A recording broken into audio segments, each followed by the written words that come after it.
त्याच पद्धतीनं त्याच ताकदीनं ह्या ठिकाणी शिवसेना व राष्ट्रवादी ह्या ठिकाणी मोहोळ तालुक्यातील सर्व झेडपी, सर्व पंचायत समिती येईल त्याला बरोबर घेऊन, ना येईल त्याला सोडून या ठिकाणी ताकदीनिशी लढत मी तुमच्या माध्यमातून या ठिकाणी माझ्या एक जिल्हा प्रमुख या नात्यानं या ठिकाणी मी सर्व माझ्या शिवसेनेच्या पदाधिकाऱ्यांना व सर्व सरपंचांना तसेच माझ्या सर्व शिवसैनिकांना आवाहन करतो की आपण आपापल्या कामाला लागा. ही संधी परत नाही, आता नाही तर परत कधी नाही. हीच वेळ आहे अनगरकरांना उसकटून टाकण्याची, हीच वेळ आहे त्यांना मुळात सकट गाडून टाकण्याची. ही जर वेळ वायात पाठ गेली तर परत संधी नाही. आपण सर्वजण ताकदीनेच या ठिकाणी मोहोळ तालुक्यातील पंचायत समिती, जिल्हा परिषद लढण्यासाठी आपण सज्ज व्हा आणि आपण कामाला लागा. ज्या ज्या पद्धतीनं पक्षांचे वरिष्ठांचे आदेश येतील त्या पद्धतीनं आपण या ठिकाणी त्याचं पालन करून आपण ह्या सर्व निवडणुका 100% लढूया. पेनूर गटामध्ये आपल्याला रोखण्यासाठी भाजपकडून किंवा अनगरकरांकडून मोठे कडवे आव्हान उभे राहण्याची शक्यता आहे, काय वाटतं?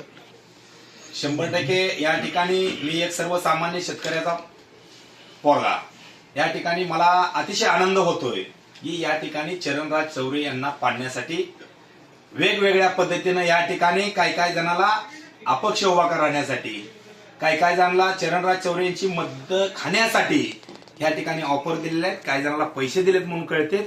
परंतु या ठिकाणी 100% माझ्या पेनूर झडपी गटातील माझी मायबाप जनता, माझे शेतकरी बांधव ह्या ठिकाणी कोणाचाही थारा या वेळेस लागू देणार नाहीत. कारण का तर गेल्या 4 वर्षापासून मी या ठिकाणी मोहोळ तालुक्यामध्ये काम करत असताना जास्तीत जास्त त्या ठिकाणी पेनूर झडपी गटातील 10 गावामध्ये मी काम केलेलं आहे आणि मला गैर खात्रीशीर आहे की या ठिकाणची पेनूर झडपी गटातली माझी जनता, माझी सुज्ञ मतदार बंधू या ठिकाणी सगळ्या त्यांच्या डावाला कुठल्याही पद्धतीनं गाडून टाकल्याशिवाय 100% राहणार नाहीत. येणाऱ्या काळ त्या ठिकाणी ठरवेल की त्यांचं कुठलं डाव आहे. ह्या ठिकाणी सर्व डाव येणाऱ्या आपले हे आचारसंहिता जाहीर झाल्यानंतर ह्या ठिकाणी 100% आम्ही समोर आणण्याचा प्रयत्न करू. प्रत्येकाला वाटतंय की आम्ही काय करतोय ते समजत नाही, परंतु तसं कुठलंही काय कारण नाही. प्रत्येकाला सर्व गोष्टी समजत असल्या आम्ही दिलखुलास या ठिकाणी आम्ही जनतेसमोर जाणार आहोत. तुम्ही बी दिलखुलास यावा, असलं गनिमी कावं करण्यापेक्षा जनतेला कामातून या ठिकाणी उत्तर द्यावा. आम्ही काय काम केलं ह्याच्या माध्यमातून आपण जावा.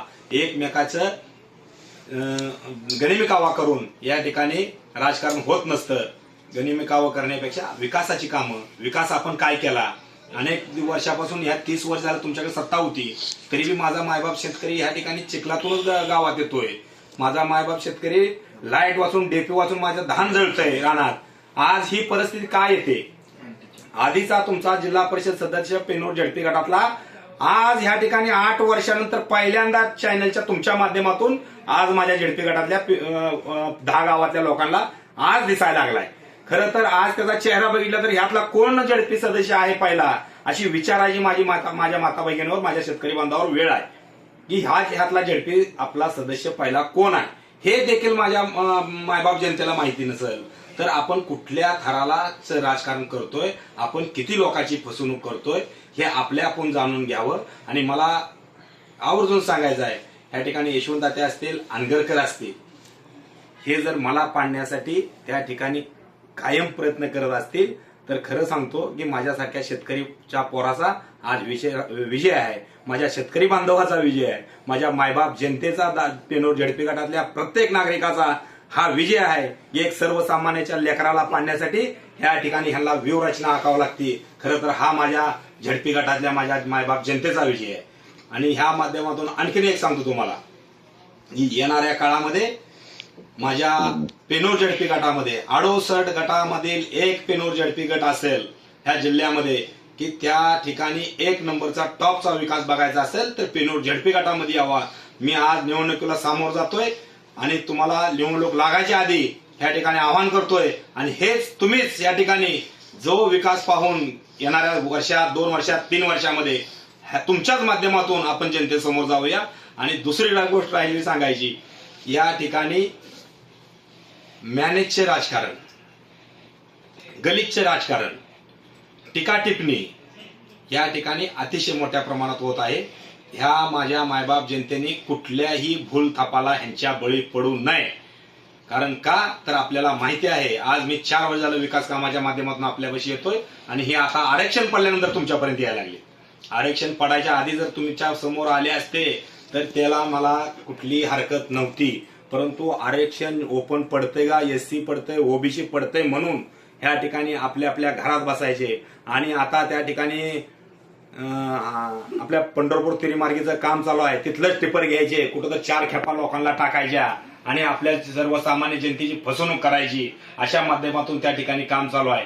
आणि दुसरी गोष्ट राहिली तुम्हाला सांगायचं झालं तर आज भाजपमध्ये ह्यांनी प्रवेश केलाय, पण ह्या ठिकाणी मला आमचा मित्र पक्ष जर भाजप असेल तर आज आम्ही एकमेकाच्या विरोधात आहोत. पक्ष म्हणून किंवा देवेंद्र फडणवीस म्हणून आमचा विरोध नाही, परंतु अनगरकर म्हणून विरोध हा आमचा कायमस्वरूपी या ठिकाणी राहील. आणि या ठिकाणी तुमच्या माध्यमातून सांगतो की त्यांना जेडपीला फक्त केवळ अनगर आणि पेनूर हे 2च गट मिळू शकतील. या ठिकाणी 2 गटावर ज्या अनगरकरांनी 30 वर्ष हुकुमशाही चालवली, ज्या अनगरकरांनी 30 वर्ष आपण सांगोल तो उमेदवार, आपण सांगोल तो सरपंच, आपण सांगोल तो ग्रामपंचायत सदस्य, आपण सांगोल तो नगरसेवक, आपण सांगोल तो नगराध्यक्ष, ही भूमिका त्यांनी केली, त्याच भूमिकेला आळा बसण्याचं काम ह्या येणाऱ्या काळामध्ये होईल. आणि भाजप हा अतिशय चांगला पक्ष आहे की ह्या गोष्टीचा विचार 100% ह्या ठिकाणी करल. कारण का तो हुकुमशाहीला आळा घालणारा भाजप आहे, हुकुमशाहीला यांच्या खाणारा भाजप नाही. त्यामुळे ह्यांना 2 जेडपी गटावर आपलं समाधान मानावं लागेल.